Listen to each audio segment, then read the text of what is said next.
What's happening, my friends? Welcome to the show. Today we're talking about TikTok. I am quite conflicted. Should the 100 million plus United States users be barred from accessing something? Why are our rulers suddenly interested in protecting national security? Is TikTok really that bad?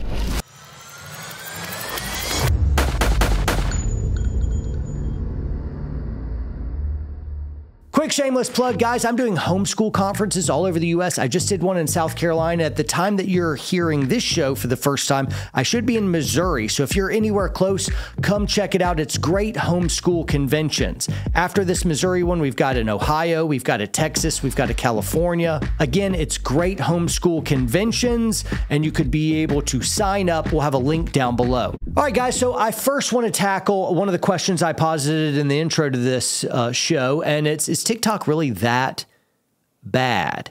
I think in some respects it's bad. Yeah, China is absolutely gathering massive amounts of information on U.S. senators, our rulers as well. They're gathering this information. TikTok app allows them to have incredible amounts of access into you, your whole life, and all the other apps that are attached to your phone. It gives incredible access, so much so that government employees are not allowed to use the TikTok app and have not been for a long time. And so we know China, and therefore CCP, has access into the phones of over 100 million U.S. citizens. That presents a pretty big security risk. But really, I get espionage and rulers, but what about just Joe Schmo on the street wanting to interact with TikTok? What's China really going to do about that for you? How is this a big attack? Are they going to force you to buy stuff on Alibaba? Where's the big existential threat that China could levy on a citizen? Maybe it's some type of simple theft, being able to bleed everyone out a little bit at a time, or being able to manipulate. There's a textbook that is being read by Chinese military, which contains a quote by their dictator, Xi Jinping. It says this: "The battle for mind control happens on a smokeless battlefield." You better believe Xi Jinping understands that warfare is waged in a lot of different ways than just guns and rockets.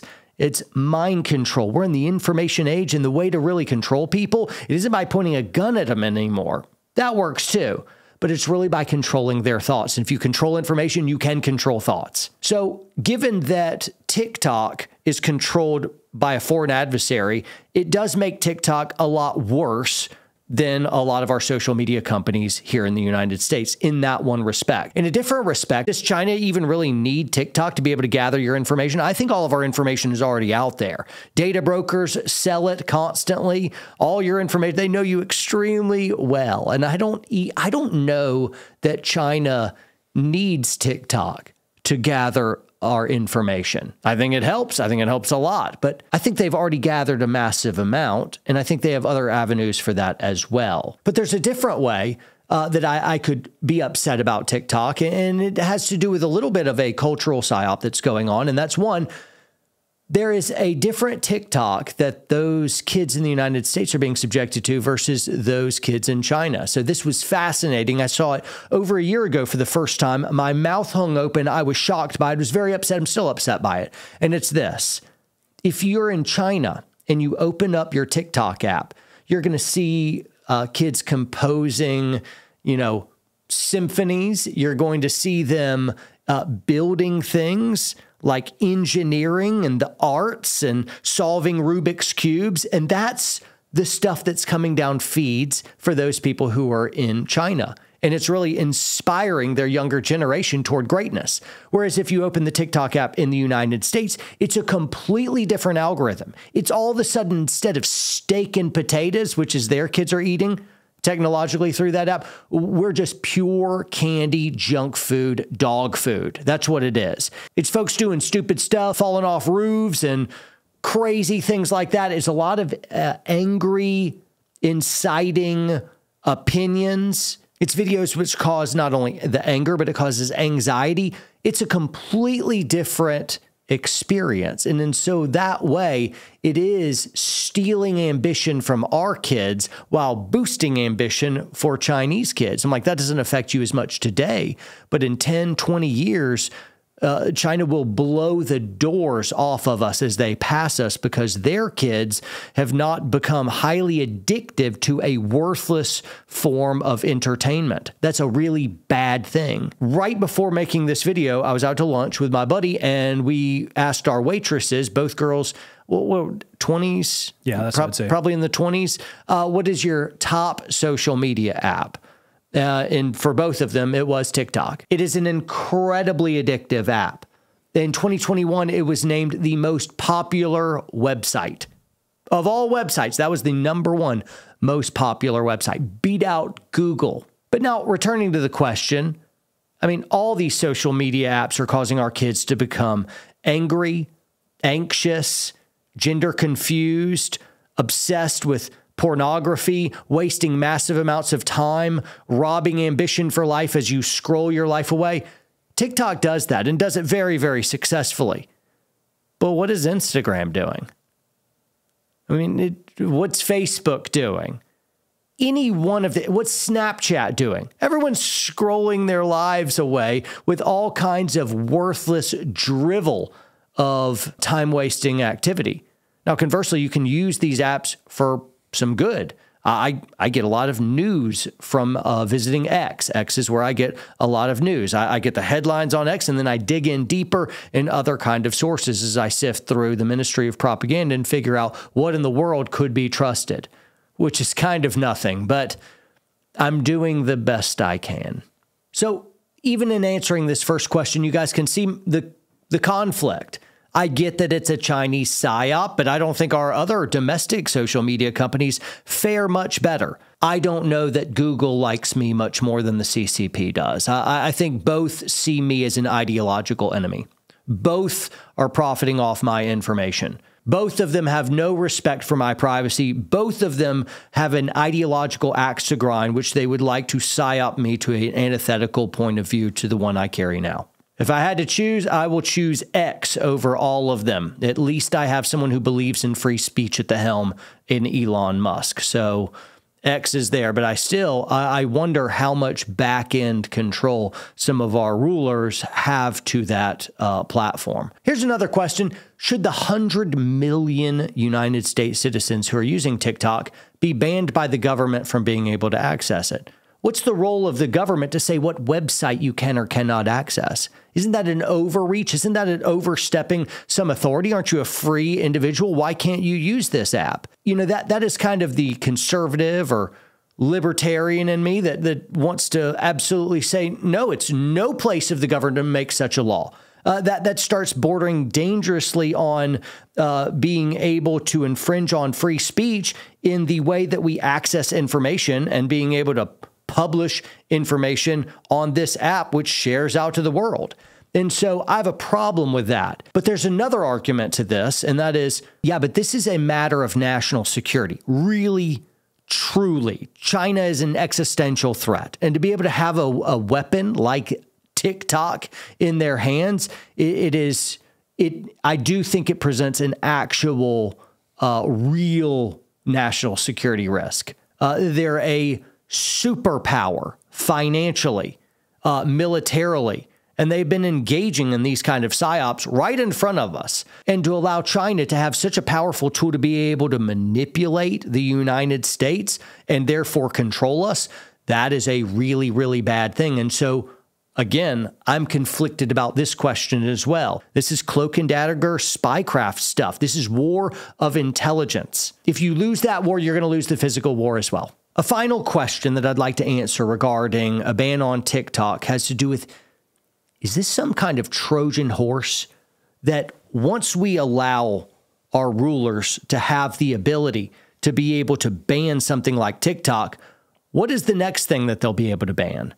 I find it incredibly suspicious that in a bipartisan fashion, which in an age we don't agree on anything, all of a sudden the left is excited to ban TikTok? Really? This bill, 7521, passed the House in a 352 to 65. That's overwhelmingly bipartisan support right there. And I'm like, whatever the left is a fan of, I'm immediately very suspicious of. Now, in preparation for this video, I read H.R. 7521.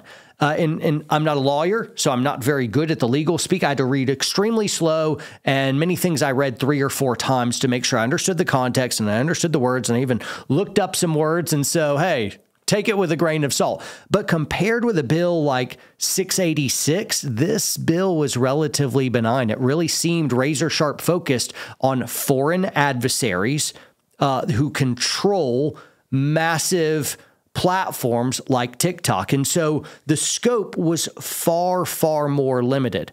What I was looking for was some kind of language that would allow a loophole for them to go after Elon Musk. Elon Musk all but single-handedly saved our First Amendment, our freedom of speech. And so what I fear greatly is the Biden administration being able to use this as a precedent to later zero in on someone else. Or maybe the idea is you pass this, pretty benign, everyone can get behind this, all right, but we've done it. We had the government shut down a social media company. That happened once. And now they can turn their attention to X. And now they're going to, in a nice propaganda campaign done by our media, the Ministry of Propaganda, they're going to zero in on Musk and give very convincing ties between him and the CCP, like he's a compromised asset of the CCP. And as such, this needs to be divested from him and controlled. And I could just see that narrative playing out. Now, some people might be like, well, that's very alarmist. And I'm like, have you been paying attention at all? Every single time the government does anything, it'll be with the initial promise of, nope, it'll be controlled. We won't be doing this. It's a very limited scope. And then once they get their toe in the door, they inch more and more and more until it's wide open. Dan Crenshaw swears that the government would never and has never manipulated social media for the benefit of the government. And so I don't know. He has an eye patch and he's a Republican. So we must be wrong. Eye patches are cool. Combat vet, Navy SEAL, war veteran, worthy of respect in that respect. But if he's making the claim that this censorship hasn't happened, he's wildly, wildly wrong. So to put a big bow on this, and not a satisfying bow, because I led into this show with, I am conflicted, and that's where I'll remain. Right now, I am conflicted. I do think, given all of this and all my fears and concerns, I think TikTok is a psyop. We stopped as Warrior Poet Society posting February of last year. So we haven't posted on TikTok in over a year. Even though, like we had throw up a little clip and it got like 1 million views and without trying, we got 60,000 followers right away. And I'm like, oh, we could leverage TikTok. People are on TikTok. We could absolutely use it to push out Warrior Poet ethos. And though we were never a fan of this Chinese-owned company, we thought, well, people are still there. Let's engage in them. We'd rather them use our content on this platform than someone else's. But after a while, I was just convicted that, no, this is a dangerous, dangerous thing. And so we had a principle stand where we just said, nope, we're not posting there anymore. And so we haven't posted in over a year. Somebody reached out via email, like one of these marketing ads, and they're like, hey, would you like to boost traffic on TikTok? Did you know it's the fastest growing, blah, blah, blah. And I just messaged back, no, thanks. It's a Chinese psyop. And then they responded, LOL. So obviously I didn't win them over, but they didn't win me over either. I'm like, no. Like, man, we need to watch like a hawk anything else that Big Brother wants to do here. Elon Musk buys TikTok.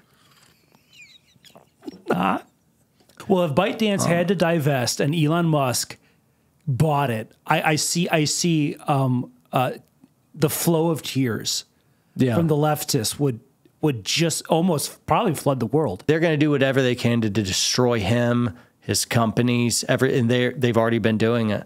They're going to weaponize the DOJ even more than they already are. They've already started. This is probably why he's doing space flights to Mars, because he knows he'll need to start a colony there to escape the Earth, which wants to imprison him. It sounds like a great sci-fi movie, actually. That's a real funny thing. Of Musk would rather live on an oxygen planet with no natural resources than share a globe with a leftist. What's on Mars? It's not what's on Mars. It's what's not on Mars. lefties who hate speech. There's no air. There's no environment. On Mars, there's no wokeism. On Mars, as long as you have a little artificial circle bubble to breathe in, you can say whatever you want without censorship. Mars, what a place to live.